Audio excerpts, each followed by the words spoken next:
আমরা এখানে 3 জোড়া সেন্টেন্স দেখতে পাচ্ছি। এই 3 জোড়া সেন্টেন্সের প্রতি জোড়াকে আমরা যোগ করে একটা মাত্র সিম্পল সেন্টেন্সে নিয়ে আসবো। তবে তার আগে আমরা সেন্টেন্সগুলো একটু ভালো করে দেখে নিই। দেখো, প্রথম সেন্টেন্সে দ্য বয় স উল, ছেলেটা একটা নেকড়ে দেখলো। He ran away in fear, সে ভয়ে দৌড়ে পালালো। দ্বিতীয় সেন্টেন্স, দ্য সান সেট, সূর্য অস্ত গেল। দ্য স্টার্স কেম আউট, তারারা প্রকাশিত হল। তৃতীয়, আই কমপ্লিটেড মাই হোমওয়ার্ক, আমি আমার হোমওয়ার্ক কমপ্লিট করলাম। আই ওয়েন্ট টু স্লিপ, আমি ঘুমোতে গেলাম। এই তিনটে ক্ষেত্রেই আমরা কি দেখলাম? দেখো, প্রথম কাজটা হওয়ার পরেই দ্বিতীয় কাজটা হয়েছে।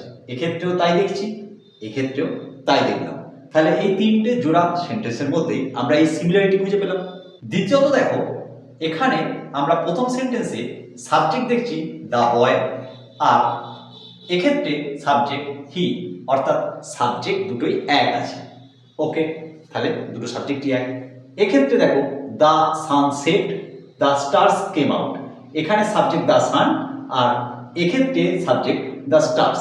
এক্ষেত্রে কিন্তু দুটো সেন্টেন্সের সাবজেক্ট আলাদা, মানে সাবজেক্ট এক নয়। এক্ষেত্রে দেখো, I completed my homework, I subject, I went to slip, এখানে আই সাবজেক্ট। এক্ষেত্রেও সাবজেক্ট দুটো সেন্টেন্সে একই।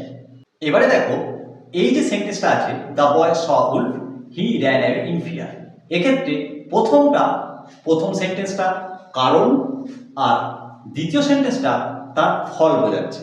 অর্থাৎ দুজনের মধ্যে কারণ এবং ফলের সম্পর্ক আছে। দ্বিতীয়টা ক্ষেত্রে দেখো, the sunset, the stars came out, এটা কারণ এবং এটা ফল, তাহলে এদের মধ্যেও কারণ এবং ফলের সম্পর্ক। তৃতীয় ক্ষেত্রে দেখো, I completed my homework, I went to slip, এক্ষেত্রে কিন্তু কারণ ফলের সম্পর্ক নেই, তাই তো? তাহলে কারণ ফলের সম্পর্ক আমরা এই দুটো ক্ষেত্রে দেখতে পাচ্ছি, কিন্তু এটাতে নেই। এবারে দেখো, যখন দেখবে দুটো সেন্টেন্সের মধ্যেই কারণ ফলের সম্পর্ক এবং যখন সাবজেক্ট দুটো তাদের এক হবে, তখন কি করবে? তখন প্রথম যে কাজটা হচ্ছে, অর্থাৎ যেটা কারণ বোঝাচ্ছে, সেই ভার্বটাকে আইএনজি করে দাও। এখানে ভার্ব স, এটাকে মেন ভার্ব বেস ভার্ব কোনটা না সি, তার সঙ্গে আইএনজি দিয়ে দাও, দিয়ে শুরুতে বসিয়ে দাও। তাহলে সিং, সিং কি না উলফ, সিং আ উলফ, ওকে, কমা দিয়ে দাও। এবারে সাবজেক্টকে বসাও, সাবজেক্ট তো একই, দ্য বয়, তাহলে দ্য বয়, এবারে ফলটা বসিয়ে দাও, the boy ran away in fear.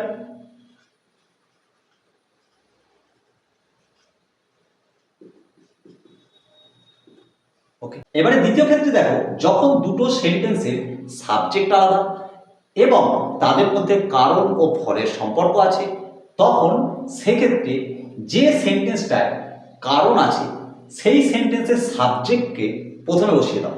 এখানে দ্য সান, এবারে হ্যাভ ভার্বের সঙ্গে আইএনজি মানে হ্যাভিং বসাও,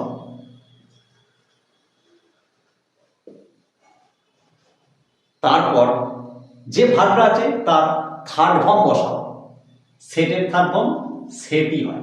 এবারে কমা বসাও, তারপর ফল আছে যে সেন্টেন্সে সেটা বসিয়ে দাও। এখানে দ্য স্টার্স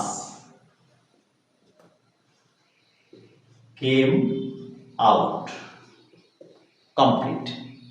মাথায় রেখো, এখানে যদি বি ভার্ব থাকতো তাহলে এই হ্যাভিংটা তখন বিইং হতো। এবারে এই ক্ষেত্রে দেখো, যেখানে সাবজেক্ট দুটো একই এবং দুটো কাজ একটা একদম পরেই আরেকটা হচ্ছে, কিন্তু তাদের মধ্যে কারণ ফলের সম্পর্ক নেই, সেক্ষেত্রে আমরা কি করব না, শুরুতেই হ্যাভের সঙ্গে আইএনজি মানে হ্যাভিং,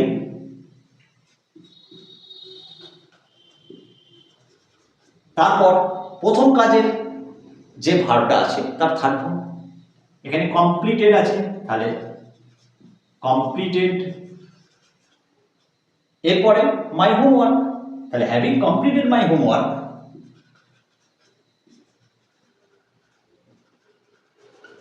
এবারে কমা দিয়ে পরবর্তী কাজটা পুরো বসিয়ে দাও। I went to sleep. Complete. চলো আরেকটা করে উদাহরণ দেখে নিই। দেখো প্রথমে he was exhausted, he sat on the ground.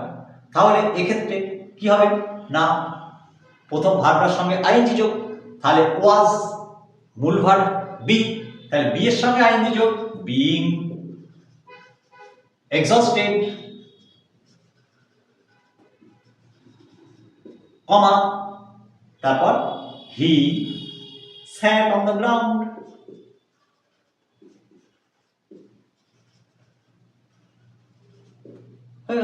দ্বিতীয় ক্ষেত্রে দেখো যেখানে আমরা দেখছি দুটো সাবজেক্ট আলাদা, তাহলে এক্ষেত্রে আমরা কি করব, আমি বলেছিলাম প্রথমে প্রথম কাজের সাবজেক্টটা বসাও, মানে দা সিচুয়েশন। এবারে বলেছিলাম বিং বা হ্যাভিং, এখানে ওয়াজ আছে, তাহলে বিং বিং অ্যাডভার্স, ওকে, কমা বাকিটা বসিয়ে দাও, আওয়ার আর্মি রিট্রিটেড।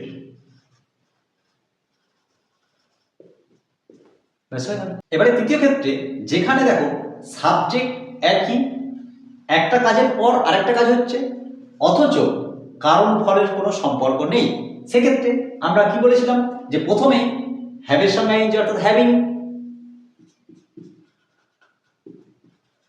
তারপর প্রথম ভার্বের থার্ড ফর্ম রোট, তার মানে থার্ড ফর্ম রিটেন, তাহলে having written a letter, comma বাকিটা বসিয়ে দাও, she sent it by post. Complete.